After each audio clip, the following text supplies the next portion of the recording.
Coach Pryor again right here at the coach's classroom, and we've just left the mental part and the mental tips, and we're going to now slide into another little piece of the mental game, but really it's going to set up your approach as a coach with your players. You know, we're going to talk a little bit about the disconnections and the common mistakes that kids make and young players make with their swing.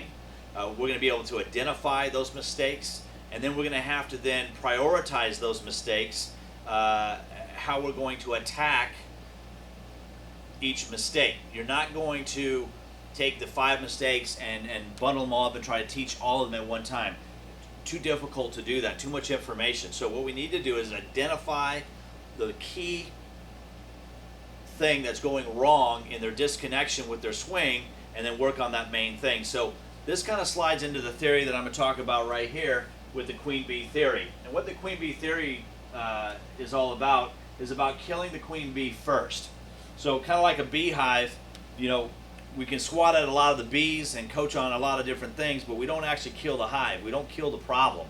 And we see a lot of coaches and parents that kind of do that. We swat at a lot of the little bees. We think we're helping. We're over coaching. We're talking. We're sounding really good. Got a lot of good information off YouTube, but we're not getting the results and the performance that we want.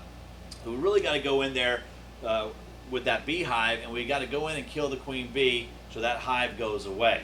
So we're going to take that kind of queen bee theory and transition that into our approach to our players and the disconnections that they have with their swing.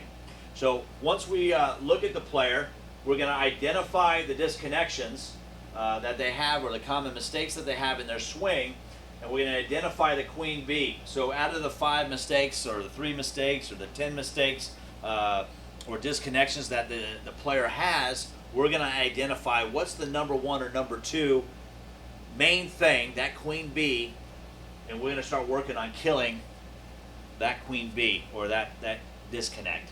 And what we know is by doing that, usually a lot of the little disconnections will start to clean up on their own, and you're going to see their performance improve a lot faster, and they'll be moving and setting a good solid foundation with their swing. So kill the queen bee first, find the disconnection, focus on the main thing, and develop with greater results faster. Set that foundation.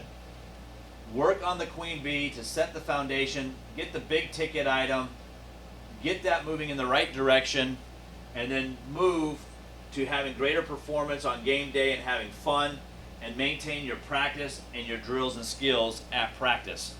It's very important that we want the kids to focus on game, have fun.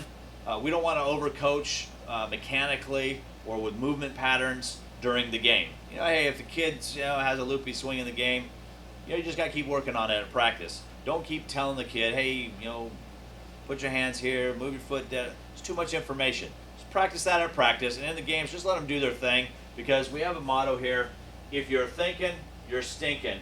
And we really don't want the kids thinking, all right? Hitting and any part of baseball, really don't want to think. It's a reactionary game. See the ball, hit the ball. See the ball, field the ball. It's just, we just do. We don't want to put a lot of thought into it. We want our bodies to just be kind of animalistic, and we want to just move accordingly. So no thinking, because if you're thinking, you're stinking. Kill the queen bee, find the main disconnection, and then start working on that to set a great foundation. Again, I'm Coach Pryor, and that's the RockStar way.